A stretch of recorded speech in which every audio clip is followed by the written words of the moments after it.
వీళ్ళు ఉన్నారు కదా, వీళ్ళని ఇండియన్ ఐన్స్టీన్ అంటాం. ఏమంటాం? వీళ్ళకు మనకు తేడా ఏంటంటే వీళ్ళు పెద్ద కానీ ఇంకో ప్రయోగం కూడా చేయొచ్చు, మనం చేయరా కుక్కర్ పెట్టేసి. వీళ్ళకు మనకు తేడా ఏంటంటే మన వాళ్ళు ఏదైనా చేసింది చెప్పుకోరు, ఏం చేయరు. వీళ్ళు చిన్న విషయం పెన్సిల్ పలికి కలుపుకున్నా కూడా చెప్పుకుంటారు, వాళ్ళు చెప్పుకోరు.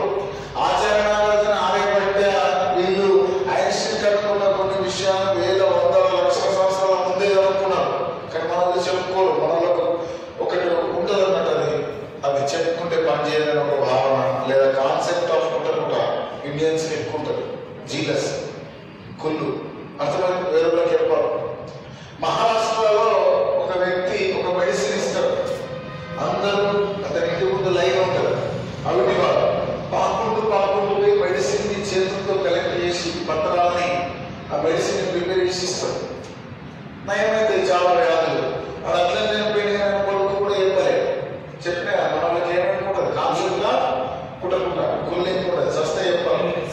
అర్థమవుతుందన్నా?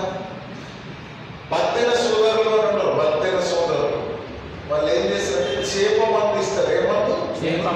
ఆస్తమా పేషెంట్స్ చేప మందు ఇస్తారు. వీళ్ళ దగ్గరికి చేప మందు కంపెనీ అని వెళ్తుంటారు. వీళ్ళ దగ్గరికి టాబ్లెట్ ఇండస్ట్రీ వాళ్ళు టాబ్లెట్స్ తయారు చేస్తారు. అరే కానీ మీరు చేప మందు తయారు చేస్తున్నారు, వెరీ గుడ్. దాని ఫిజికల్ ప్రాపర్టీస్ కెమికల్ ప్రాపర్టీస్ మాకు చెప్పండి, మేము కొత్త మందు తయారు చేస్తాం, ప్రజలకు ఉపయోగపడతారంటే వీళ్ళు మేము చెప్పమన్నారు. చెప్పలే మనకి ఏమనుకుంటే కాన్సెప్ట్ సస్తా చెప్పారు.